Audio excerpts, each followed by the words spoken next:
하나님 아버지, 저희들을 말씀의 자리로 초청해 주신 거 감사를 드립니다.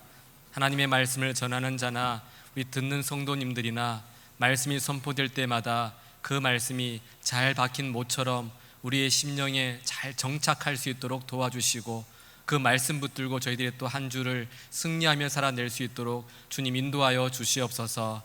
감사드리며 예수님의 이름으로 기도드립니다. 아멘. 여러분들 중에 혹시 유언장 써보신 분들 계십니까? 저는 이제 대학원에서 상담 과정을 공부할 때 그 공부 중에 유언장을 써본 적이 있는데요. 물론 유언장을 써보았다 해도 그 생의 마지막 순간을 앞에 둔 분들의 유언이나 유언장과는 정말 비교도 되지 않을 것입니다. 그런데 여러분, 이런 유언장을 학교에서 이제 이렇게 준비해서 쓰는데도요, 이게 마음이 무거워지고 또 숙연해지더라고요. 길지 않은 인생을 돌아보면서 한 분 한 분의 그런 어떤 함께했던 추억들이 떠올려지기도 하고, 또 함께하는 가족들이 그렇게 소중하게 느껴진 적이 없었던 것 같습니다. 공부하면서 쓰는 유언장이었는데도 결코 가볍게 쓸 수가 없더라고요. 이런 분은 없습니다. 유언을 쓸 때 누구에게 빌린 돈은 언제까지 갚아주고, 떼인 돈 꼭 받아내고, 아침에 일찍 일어나고, 청소는 매일 해야 되고, 젊은 시절 내가 당신에게 정말 상처를 많이 받았는데 지금도 억울하다, 이런 말씀을 유언으로 남기는 분들은 아무도 안 계실 것입니다. 자기의 인생을 회고하면서 정말 남기고 싶고, 또 사랑하는 가족들에게 정말 부탁하고 싶은 그 내용을 혼신의 힘을 다해서 글로 또는 말로 남기는 것이 유언입니다. 오늘 우리가 읽은 본문도 그렇습니다. 모세의 뒤를 이은 이스라엘의 지도자 여호수아, 가나안 정복 전쟁을 이끌었던 그 여호수아가 전하는 어떤 유언과도 같은 그런 말씀들이 오늘 우리가 읽은 말씀에 기록되어져 있습니다. 보통은 우리가 읽은 본문을 포함해서 이 여호수아 23장과 24장을 여호수아의 고별 설교라고 그렇게 부르기도 하는데요. 이 고별 설교를 마친 이후에 여호수아가 110세의 나이로 죽음을 맞이하게 되기 때문에 우리는 이 고별 설교를, 또 이 고백을 유언이라고도 그렇게 부를 수 있는 것입니다. 오늘은 애굽에서 태어나서 광야에서 40년의 인생을 보내고, 또 그리고 가나안 땅에서 이제는 죽음을 준비하고 있는 이 여호수아의 유언과도 같은 이 고별 설교를 통하여서 함께 은혜를 나누어 보고자 합니다. 먼저 이 유언과도 같은 고별 설교를 살펴보기 전에 여호수아가 고별 설교하고 있는 장소가 어디인지를 우리가 먼저 유념해 보는 것이 필요할 것 같습니다. 우리 함께 24장 1절의 말씀 읽어보겠습니다. 여호수아가 이스라엘 모든 지파를 세겜에 모으고 이스라엘 장로들과 그들의 수령들과 재판장들과 관리들을 부르매 그들이 하나님 앞에 나와 선지라. 아멘. 여러분, 지금 여호수아와 이스라엘 백성들이 어디에 모여 있습니까? 세겜이라는 곳에 지금 모여 있습니다. 여러분, 여기 동그라미 표시 그 안에 세겜이 있어요. 그 정도 지역에 이스라엘 백성들이 다 모여서 지금 이제 여호수아의 고별 설교를 듣기 위해 준비하고 있습니다. 여호수아서 전체를 보시면요, 이스라엘 백성들에게 있어서 중요한 지명이 세 곳 정도가 나옵니다. 첫 번째 지역은 여러분 제일 아래에 있는 길갈이라는 지역입니다. 우리가 여호수아서를 한번 생각해 보면서 한번 이 길갈이라는 지역을 한번 떠올려 보면 좋겠습니다. 이 길갈이라는 지역은요, 이스라엘이 요단강을 건너자마자 요단강에서 가지고 온 12돌을 가지고 12돌 기념비를 세웠던 곳이 길갈입니다. 그리고 또 요단강을 건너서 이스라엘 백성들이 할례를 받았던 곳도 이 길갈이었습니다.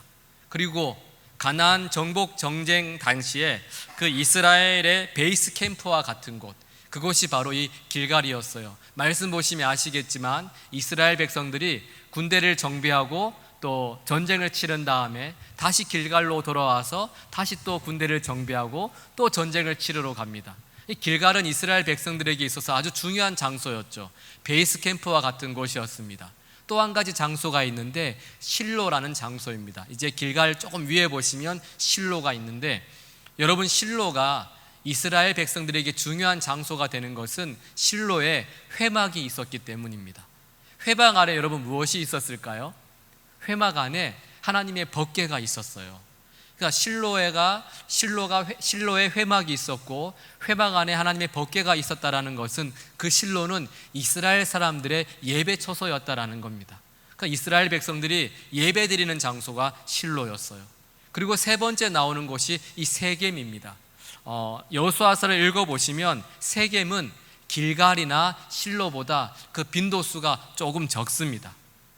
그런데 여러분, 왜 여호수아는 길갈이나 실로가 아닌 중요도에서 조금 떨어지는 장소인 이 세겜에서 고별 설교를 하면서 마지막 유언을 하고 있었던 것일까요?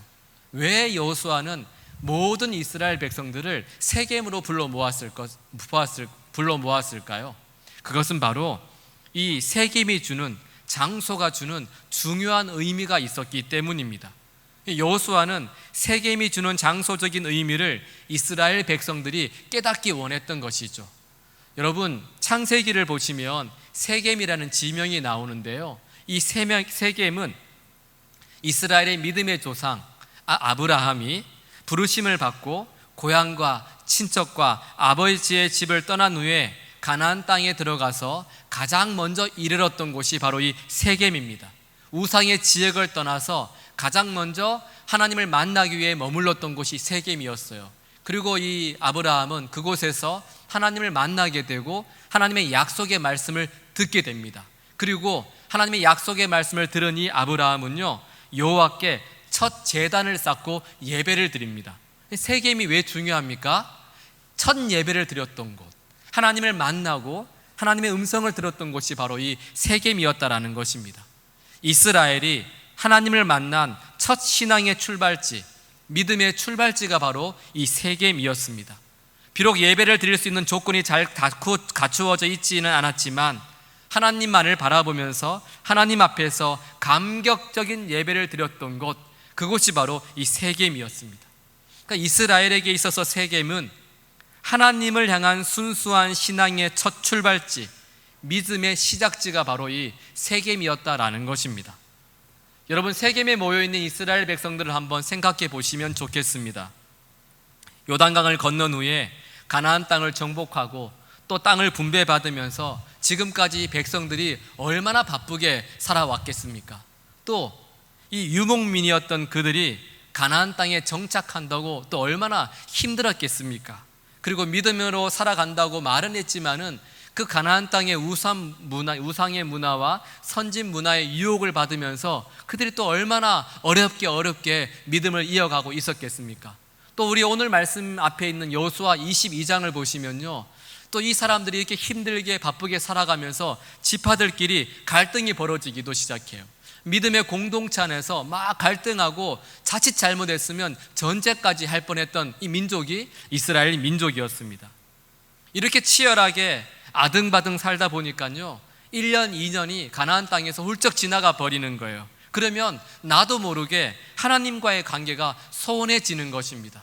사람에게 치이고 가족들에게 치이고 일에 치이다 보니까 하나님과의 관계가 소원해지기 마련이죠. 바로 이때 여호수아가 이스라엘 백성들을 세겜으로 초청해서 이곳에서 하나님과의 첫사랑의 만남의 시간, 그 순수했던 신앙의 출발지, 믿음의 출발지로 그들을 초청하시면서 다시 하나님을 기억하라고 그렇게 이스라엘 백성들에게 권면하고 있는 것입니다. 여호수아는 지금 애굽의 노예 생활을 모르고 살았던 출애굽 2세대들과 전쟁과 그리고 광야 생활을 몰랐던 출애굽 3세대들을 향하여서 믿음의 선배들의 신앙의 출발지인 이 세겜에서 다시 하나님과의 관계를 회복하고 또 점검해보고 다시 수선해야 될, 개선해야 될 점들이 있다면 하나님의 말씀 앞에서 개선하면서 처음 마음 그대로 하나님 앞에 서기를 원했던 것입니다. 고난 속에서도 믿음을 지켰던 신앙의 출발지 이 세겜에서 다시 한번 순수했던 그 신앙, 하나님을 만났던 그 신앙, 그 첫 신앙을 기억하면서 회복하라고 출애굽 2세대들과 3세대들에게 말씀하고 있는 것입니다. 저는 우리 한양교회가 저와 여러분들에게 또 치열하게 아등바등 살면서 하나님과의 관계가 소원해진 모든 분들에게 하나님과의 만남의 사건, 그 첫 신앙을 기억하게 하는 영적인 세겜이 되었으면 참 좋겠습니다. 예배를 통해서 냉랭했던 신앙이 다시 회복되고, 또 말씀을 통해서 거룩한 부담감을 안고 세상에 안주하며 살기보다는 다시 내 삶을 점검해보고, 또 말랐던 눈물의 눈물의 샘이 터지고 부러짓는 기도의 울림이 더 깊어지고, 과거에 뜨거웠던 우리의 신앙이 다시 회복되는 그곳, 그 영적 세겜, 우리 교회가 될 수 있기를 주님의 이름으로 축복합니다. 제가 신방을 하면서요, 간혹 이런 이야기를 듣게 돼요. 이제 계속 신방을 하고 있는데 어떤 분은 이렇게 저한테 고백을 하는 겁니다. 신앙의 긴 방학을 끝내고 다시 한양교회에서 다시 하나님 앞에 서게 되어서 다시 예배드리게 되어서 너무 감사하다는 그런 고백을 하시는 분들이 계시고요. 또는 어떤 분들은 한양교회에서 예배드리는 시간이 기다려진다고, 주일이 지금 기다려지고 있다고, 저에게 이 마음을 주신 하나님께 너무 감사한다고 그렇게 말씀하시는 분들도 제가 그 말씀들을 들어본 적이 있습니다. 얼마나 감사한지 몰라요. 그런 말씀들을 들으면 이분들에게 이미 한양교회는요, 이미 자신의 삶을 점검하고 다시 하나님을 향하여 방향을 수정하는 영적 세겜이 되고 있다는 것입니다. 저는 그 한 분, 두 분만 이런 경험을 하면서 살아가지 않고 우리 한양교회에서 예배드리시는 모든 분들이 이런 은혜에 젖어서, 은혜가 충만해서 그렇게 믿음의 삶을 살아갈 수 있기를 주님의 이름으로 축복합니다. 이렇게 하나님께서는 여호수아를 통하여서 저와 여러분들을 하나님을 만났던 첫 만남의 순간, 그 첫 신앙의 출발지, 믿음의 출발지로 지금 우리에게 그렇게 초청하면서 말씀하고 있는 것입니다. 그 신앙을 이제는 지금 여기에서, 이 한양교회에서 그냥 예배 출석하는 것이 아니라 하나님을 만나고 하나님을 예배하고 하나님을 높이면서 그렇게 다시 신앙의 삶을 살아가라고 우리에게 초청하고 있는 것입니다. 그렇다면 이스라엘의 신앙의 첫 출발지인 이 세겜에서 여호수아가 이스라엘 백성들에게 마지막으로 그토록 하고 싶었던 이야기, 그 이야기는 무엇이었을까요, 여러분? 먼저 2절에서부터 13절까지의 말씀을 보시면 여호수아는 아브라함부터 시작해서 지금까지의 이스라엘의 역사를 간략하게 소개하고 있습니다. 우리 2절과 3절 말씀만 함께 한번 읽어보도록 하겠습니다. 여호수아가 모든 백성에게 이르되 이스라엘의 하나님 여호와께서 이같이 말씀하시기를 옛적에 너희의 조상들 곧 아브라함의 하나님, 나홀의 하나님 데라가 강 저쪽에 거주하여 다른 신들을 섬겼으나 내가 너희의 조상 아브라함을 강 저쪽에서 이끌어내어 가나안 온 땅에 두루 행하게 하고 그 씨를 번성하게 하려고 그에게 이삭을 주었으며. 아멘. 이스라엘의 역사를 시작하면서 여호수아는 가장 먼저 너희의 조상은 강 저쪽에서 다른 신들을 섬겼던 이방인 우상 숭배자였다라는 것을 먼저 기억하게 합니다. 우리 신약의 표현으로 말씀드리면 너희들은 원래, 너희 조상들은 원래 본질상 진노의 자녀였다라는 겁니다. 허물로 죄로 죽었던 너희들이었다라고 먼저 이 여호수아는 그들의 상태를 하나님 앞에서 세겜에 있는 이스라엘 백성들에게 말하고 있는 것입니다. 그런데 본질상 진노의 자녀였던 너희를 하나님 내가 부르고 구원해서 이렇게 번성하게 했다라는 것을 말씀하고 있습니다. 여러분, 여호수아가 이스라엘의 역사를 이야기하면서 의도적으로 반복해서 강조하고 있는 단어가 하나 있습니다. 혹시 여러분들이 2절부터 13절까지 읽으시면서 이렇게 보시면서 발견하셨는지 모르겠어요. 여호수아가 의도적으로 그 단어를 15번이나 계속해서 반복하고 있습니다. 그것은 바로 내가, 나는 이라는 단어입니다. 15번 동안 계속해서 나는, 내가 그렇게 반복하고 있어요. 분명히 여호수아의 고별 설교, 여호수아의 유언입니다. 그런데 여기에 나오는 내가, 나는은요 여호수아가 아니에요. 여러분 누군지 아십니까? 하나님이세요. 여호수아는 자신의 유언을 하면서 고별 설교를 하면서 끊임없이 내가라고 말씀하며 하나님을 강조하고 있습니다. 이게 무슨 말씀인가 하면 여호수아는 죽음을 준비하면서 죽음 앞에서도 하나님을 자기 인생의 주인공으로 고백하고 있다라는 것입니다. 한번 말씀을 보시면 이렇게 말씀합니다. 내가 너희의 조상 아브라함을 강 저쪽에서 이끌어내어 내가 모세와 아론을 보내었고 또 애굽에서 재앙을 내렸나니 곧 내가 그들 가운데 행한 것과 같고 내가 너희의 조상들을 애굽에서 인도하여 내어 너희의 조상들이 나 여호와께 부르짖기로 내가 너희와 애굽 사람들 사이에 흑암을 두고 라고 그렇게 말씀하고 있습니다. 내가 이끌어내었다, 내가 보내었다, 내가 행하였다, 내가 인도하였다, 내가 주었다. 끊임없이 여호수아는 하나님께서 그들과 함께 하셨고 하나님께서 행하셨음을 이 고별 설교를 통해서 말씀하고 있는 것입니다. 이것이 바로 이 여호수아의 고별 설교의 첫 번째 내용입니다. 하나님께서 하셨습니다. 제 인생의 주인공은 하나님이십니다. 이렇게 고백하고 있는 거예요. 더불어서 신앙 고백과 같은 이 고별 설교를 하면서 이스라엘을 향하여서 지금까지 살아온 우리의 인생이 하나님께서 붙들어 주신 인생임을 너희들은 기억하라라고 말씀하고 있는 것입니다. 여러분, 이 여호수아가 어떤 사람입니까? 애굽의 노예 생활을 경험했고 광야의 40년을 경험했고 수많은 전쟁을 치르며 여기까지 온 한 성도의 고백이 바로 이것이라는 겁니다. 하나님께서 하셨습니다. 이 여호수아의 첫 번째 고백이 우리의 고백이 될 수 있기를 주님의 이름으로 축복합니다. 여호수아의 고백처럼 우리의 인생은 여러분 하나님께서 디자인하시고 하나님께서 조각해 주신 우리의 인생이라는 거예요. 여호수아만이 아니라 저와 여러분의 인생은 하나님께서 만들어 주신 인생입니다. 한번 생각해 보십시오. 여러분, 지금까지 살아온 인생을, 여러분이 태어나셔부터 지금까지 살아온 인생들을 한번 생각해 보시면요, 그 시마다 때마다 디자인하시고 조각하신 하나님의 그 감사, 그분의 인도하심, 그분의 함께하심이 여러분들은 지금 이 자리에서 고백할 수밖에 없을 것입니다. 여기까지 올 수 있었던 것이 하나님께서 함께하신 하나님의 역사였다라는 것입니다. 여러분들의 한양교회에서 신앙생활 하시게 될 것을 여러분 예수님 믿기 전부터 여러분 계획하셨습니까? 전혀 아니에요. 제가 여러분이 저를 한양교회에서 만나서 이렇게 함께 예배 드리게 될 것이라고 여러분 이미 몇 년 전부터 여러분 계획 다 하고 계셨나요? 전혀 아니에요.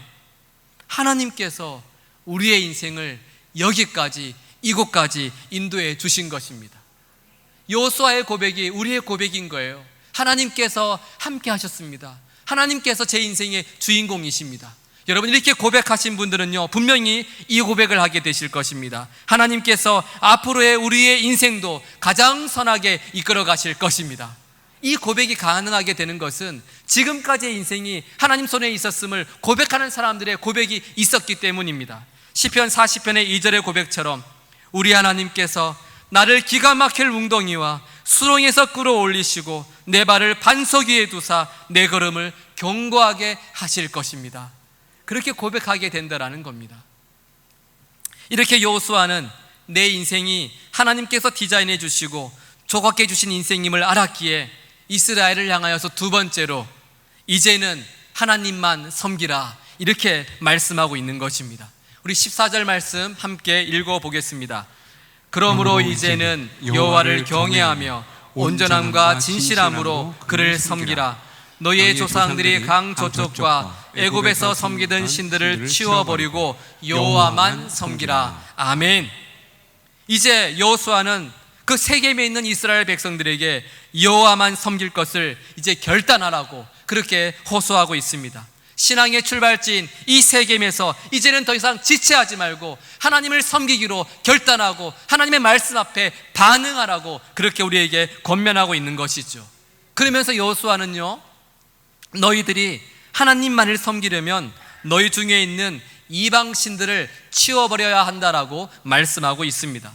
여러분, 말씀을 보시면 여호수아가 이렇게 고별 설교를 할 때까지도 이스라엘 공동체 안에는 여전히 강 저쪽과 애굽에서부터 부모님 몰래 가지고 와서 섬기는 신들이 있었습니다. 몰래 숨겨와서 아직도 그 신들을 버리지 못하고 그 우상들을 섬기면서요, 여호수아가 고별 설교하는 지금까지도 우리 자녀들과 후손들에게 그들의 영성을 파괴시키고 있는 거예요. 아무도 모르게 몰래 우상을 섬겨와서 지금까지도 그 우상을 섬기고 있는 거죠.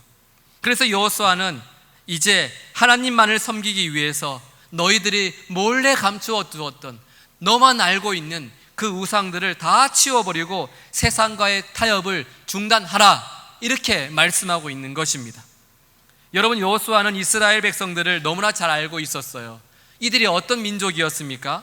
출애굽과 광야 생활, 가나안 땅에 정착하기까지 그들이 얼마나 하나님을 떠났으며 기도하지 않고 불평하고 원망했던 백성이었습니까? 그리고 세상 가치와 문화에 살면서 그 세상 가치와 문화에 넘어지고 흔들린 적이 얼마나 많았습니까? 조금의 틈만 있어도 이들은 기도하지 않고 또 불평하고 원망하면서 다시 그 숨겨왔던 우상을 섬겼던 그 민족이 바로 이스라엘 백성들이었습니다. 그래서 이제는 몰래 가지고 있었던 그 우상, 그것도 이제는 다 버려버리고 치워버리고 오롯이 하나님만 섬길 것을 지금 유언하고 있는 것입니다. 여러분, 우리가 하나님만 섬기려면요, 몰래 가지고 있는 여러분들의 우상을 먼저 처분해야 합니다. 두 주인을 섬길 수가 없어요. 여러분은 지금 어떤 우상을 가지고 있습니까? 인정의 우상, 명예의 우상, 물질의 우상, 자녀 우상, 남편 우상, 사업 우상, 음란 우상. 여러분, 이것들 처분하지 않으면 우리는 하나님을 바른 눈으로 바라볼 수가 없는 것입니다. 이것들을 처분하지 않으면 우리는 정말 목줄에 묶여있는 강아지처럼 그 우상들에게 질질 끌려다니면서 끊임없이 불평하고 원망하고 기도하지 않고 내 인생을 내 멋대로 살아가는 하나님 없는 백성으로 살아갈 수밖에 없다라는 것입니다.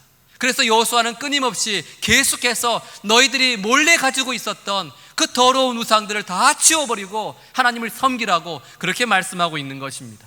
15절 말씀도 보시겠습니다. 함께 한번 읽어봅니다. 만일 여호와를 섬기는 것이 너희에게 좋지 않게 보이거든 너희 조상들이 강 저쪽에서 섬기던 신들이든지 또는 너희가 거주하는 땅에 있는 아모리 족속의 신들이든지 너희가 섬길 자를 오늘 택하라. 오직 나와 내 집은 여호와를 섬기겠노라 하니. 아멘. 여러분, 14절 말씀을 보면 좀 이해가 될 것 같은데 이 15절 말씀의 의미가 조금 애매하기도 합니다. 나와 내 집은 여호와를 섬기겠노라, 이것은 알겠는데 이스라엘을 향하여서 오늘 너희가 섬길 자를 택하라, 이 말씀을 읽어보았을 때는 이 여호수아가 이스라엘을 향해 하나님을 섬기라는 겁니까? 아니면 말라는 겁니까? 어떻게 말씀하고 있는 겁니까? 14절에서는 여호와만 섬기라, 이렇게 말씀을 했는데요, 15절에서는 섬길 자를 오늘 택하라, 이렇게 말씀하고 있어요. 말씀의 의미가 조금 다르지 않습니까? 그런데 이 말은 이런 뜻입니다. 제 아들이 게임을 하는데요, 저한테 그래요. 아빠, 게임 1시간만 할게요, 그렇게 이야기를 했어요. 그랬더니 제가 기분 좋게 그래, 1시간 게임해 라고 이제 게임을 시켜줬습니다. 시간이 다 되어 가요. 제가 그렇게 아들에게 이야기하죠. 야, 게임 시간 다 됐다, 이제 끄자, 그만하자, 이렇게 말을 했더니 아들이 예 하면서 순종을 하는 거예요. 말은 순종을 하는데 여전히 게임을 하고 있어요. 제가 10분이 지나도 아이가 게임을 끄지 않는 거예요. 그럼 제가 또 어떻게 말합니까? 야, 시간 다 됐다, 게임 끄자. 조금 말투가 좀 달라집니다. 그래서 또 이 아들이 예 했지만 여전히 그 게임에 빠져서 10분, 20분 시간이 지나가요. 제가 이렇게 말하죠. 마지막에는 게임을 하든지 말든지 마음대로 해, 뭐 이렇게 얘기를 합니다. 그럼 우리 아들이 아유 아버지 감사합니다 하면서 게임을 계속 할까요? 아니에요. 여러분, 야, 너 게임을 하든지 말든지 마음대로 해, 이 말의 뜻은 너 이제부터 게임하면 너에게 징계가 따를 것이다, 이 얘기를 제가 지금 했던 것이죠. 지금 여호수아가 이스라엘 백성들에게 하는 말이 바로 이것입니다. 하나님만 선택하라. 오늘의 선택이 내일의 신앙을 결정짓는 것이니 오늘 하나님을 믿기로, 오늘 하나님께 붙어있기로 그렇게 결단하고 하나님 앞에서 반응하라는 것입니다. 여러분, 14절과 15절 이 짧은 두 절에요, 섬기다라는 단어가 무려 7번이나 반복되고 있습니다. 여호수아는 죽음을 앞둔 그 아까운 시간 속에서 이 이스라엘 백성들에게 유효와 같은 그런 말씀을 남기는데 혼신의 힘을 다하여서 하나님만을 섬기라고, 그분께 붙어 있으라고 그렇게 권면하고 있다라는 것입니다. 세상 보지 말고, 사람 의지하지 말고, 귀인들을 의지하지 말고 하나님만을 섬기고 내일의 신앙을 위해 오늘 하나님을 선택하라고 그렇게 말씀하고 있는 것입니다. 그의 그 간절함이 얼마나 간절했던지 여러분, 여호수아가요 큰 돌을 가지고 와서 이 돌들이 말을 다 들었다고, 이 돌들이 증인이라고 그렇게까지 이야기하면서 이스라엘 백성들을 향해 너희들이 하나님만을 바라보고 그분만을 섬겨야 된다고 그렇게 말씀하고 있는 거예요. 오늘 여기 오신 사랑하는 성도 여러분, 여러분의 오늘의 선택이 내일의 신앙을 결정짓는 것입니다. 오늘 선택하지 않으면 내일 여러분들은 믿음의 삶을 살아갈 수 없어요. 우리는 매일매일 세겜에 섰다라는 그 고백으로 매 순간 하나님 앞에서 주님, 제가 하나님만을 섬기면서 주님 앞에 붙어 있겠습니다라고 그렇게 결단할 때 내일도 우리는 그 믿음을 가지고 살아갈 수 있게 되는 것입니다. 그래서 이 여호수아가요 이렇게 설교를 했을 때 거기에 모여있던 모든 이스라엘 백성들이 바로 그 자리에서 이렇게 고백합니다. 우리가 결단코 여호와를 버리고 다른 신들을 섬기지 않겠습니다. 여호와 그는 우리 하나님이십니다. 그렇게 그의 말씀 앞에 반응하면서 결단했다라는 것입니다. 여러분, 저는 이 여호수아의 말씀을 들은 백성들의 결단이 저와 여러분들의 결단이 되었으면 좋겠어요. 정말 처절하게 세상을 살아가는 여러분들에게 이 여호수아의 말씀과 이스라엘의 고백이 큰 울림이 되고 큰 도전이 될 수 있기를 주님의 이름으로 축복합니다. 이것이 여호수아의 고별 설교입니다. 하나님께서 하셨습니다. 하나님께서 제 인생의 주인공이십니다. 제가 오늘도 하나님만을 섬기겠습니다. 저의 가정과 제 집은 저는 하나님만을 바라보며 그 신앙의 결단을 오늘 이 시간 하며 나아가겠습니다. 그렇게 여호수아가 고별 설교를 하면서 그의 신앙을 고백하면서 유언을 하고 있었다라는 것입니다. 그리고 이 일 후에 여호수아는 110세에 딥낫세라에서 그의 죽음을 맞이하게 됩니다. 우리 29절 말씀 함께 읽겠습니다. 이 일 후에 여호와의 종 눈의 아들 여호수아가 110세에 죽음에. 아멘. 여러분, 오늘 말씀에요 여호수아의 죽음을 기록하고 있는데 이 말씀 속에서 놀라운 사실 한 가지를 발견하게 됩니다. 그것은 바로 여호수아의 이름을 부르는, 여호수아를 부르는 호칭입니다. 지금 하나님께서 여호수아를 어떻게 부르고 있습니까? 여호와의 종 여호수아로 부르고 있어요. 우리가 지금 얼핏 볼 때는요, 그렇지, 여호수아 여호와의 종이지 라고 여러분 생각할 수 있겠지만 이전에도 없었고 이후에도 없었던 표현이 바로 여호와의 종입니다. 지금 여호수아의 죽음 앞에서 하나님은 처음으로 여호수아를 가리켜서 여호와의 종이라고 이렇게 언급하고 있는 것입니다. 원래 여호수아를 소개하는 그런 수식어는요, 모세의 수종자 여호수아였어요. 여러분 말씀 보시면 아시겠지만 지금까지 계속해서 성경은 여호수아를 가리켜서 모세의 수종자라고 그렇게 표현하고 있습니다. 그런데 그의 죽음을 이야기하면서 여호수아를요, 모세의 수종자 여호수아가 아니라 여호와의 종 여호수아로 그렇게 말씀하고 있습니다. 우리 하나님께서 그의 죽음 앞에서 여호수아 너는 나의 종이었다라고 그렇게 말씀하고 있는 거예요. 줄곧 여호수아는 사람의 종, 모세의 수종자로 살았습니다. 하지만 이제 생을 마무리하면서 그는 더 이상 사람의 종이 아니라 여호와의 종으로 하나님을 만나고 있었던 거예요. 끝까지 사명을 감당한 여호수아를 하나님께서는 이제 너는 나의 종이야, 여호와의 종이라고 그렇게 인정하고 계시는 것입니다. 사람의 종으로 시작했다가 여호와의 종으로 생을 바친 믿음의 사람, 그가 바로 여호수아였습니다. 사랑하는 여러분, 세상에는요 처음에는 하나님을 높이고 하나님의 사람으로 살아가는 분들이 참 많이 있습니다. 하나님께서 하셨습니다, 하나님의 은혜입니다, 그렇게 고백하며 살아가다가 마지막에 결국 사람의 종으로 그렇게 인생을 마치시는 분들이 있습니다. 그 대표적인 예가 부끄럽지만 교회를 세습하는 목사님들입니다. 하나님께서 붙드시고 하나님께서 이루어지시는 그 교회를요 마치 목사님의 교회, 목사님의 왕국처럼 생각하며 아들에게 그 교회를 물려주는 것입니다. 목사님의 마무리를 하나님의 종이 아니라 사람의 종으로, 아들의 종으로 그렇게 끝내버린 거예요. 하나님의 종으로 시작했다가 그 마무리를 사람의 종으로, 세상의 종으로 맞춰버리는 것입니다. 그렇게 성도들에게, 많은 사람들에게 나와 내 집은 여호와만 섬기겠습니다, 여러분 우리 예수님만 섬깁시다, 그렇게 고백했다가 그 마지막은 나는 세상을 섬기겠습니다, 그렇게 고백하며 그의 마지막을 마무리하는 분들이 종종 계십니다. 정말 안타깝습니다.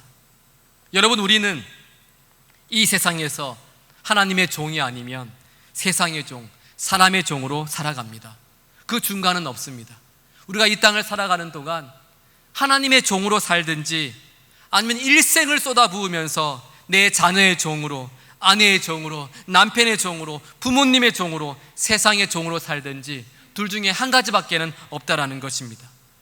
여러분은 지금 누구의 종으로 살고 계십니까? 내일은 또 누구의 종으로 사시겠습니까? 남편의 종, 사장님의 종, 스마트폰의 종, 누구의 종으로 여러분의 오늘을, 여러분의 인생을 마무리하고 싶으십니까? 여러분, 저는요 사람의 종으로 마무리하고 싶지 않습니다. 사람의 종으로, 세상의 종으로 이 하루를 마치고 싶지 않습니다. 저는 하나님 앞에서 하나님의 종으로, 여호와의 종으로 오늘도 그렇게 아름답게 마무리하고 싶습니다. 이 땅을 살아가면서 저는요 늘 천국을 준비하면서, 그 죽음을 준비하면서 하나님의 종으로, 하나님께서 인정하시는 여호와의 종으로 그렇게 아름다운 마무리를 남기고 싶습니다. 여러분은 어떻습니까? 이제 말씀을 마치겠습니다. 사랑하는 여러분, 죽음 앞에 선 여호수아의 고별 설교, 이 마지막 유언을 여러분 꼭 기억하시기를 바랍니다. 여호수아의 유언과 삶이 오늘을 살아가는 저와 여러분의 고백과 삶이 될 수 있기를 정말 주님의 이름으로 축복합니다. 누구를 만나시든지 간에 그 많은 사람들 앞에서 하나님께서 하셨습니다. 제 인생의 주인공은 하나님이십니다. 저는 하나님만 섬기겠습니다. 저와 우리 가정은 하나님만 바라보겠습니다. 이 고백으로 하루하루를 살아갈 수 있기를 주님의 이름으로 축복합니다. 그래서 여러분, 언제일지는 모르겠지만 그 언젠가 다가올 그날, 여러분들이 하나님 앞에 섰을 때 여러분의 인생을 살피시는 하나님 앞에서 세상의 종, 사람의 종이 아니라 여호와의 종으로, 하나님의 종으로 부끄럽지 않게 주님을 만날 수 있기를 예수님의 이름으로 축복합니다. 아멘. 기도하시겠습니다. 하나님, 우리 한양교회가 하나님과의 첫사랑을 회복하는 믿음의 출발지, 영적 세겜이 될 수 있도록 주님 인도하여 주시옵소서. 이 영적인 세겜에서 우리도 여호수아처럼 하나님께서 하셨습니다, 하나님만 섬기겠습니다 고백하며 결단하게 하시고, 하나님 앞에서 더 이상은 사람의 종, 세상의 종이 아니라 하나님께서 인정하시는 여호와의 종으로 삶의 자리에서 아름다운 마무리를 준비하며 살아갈 수 있도록 저희들과 함께하여 주시옵소서. 감사드리며 예수님의 이름으로 기도드립니다. 아멘.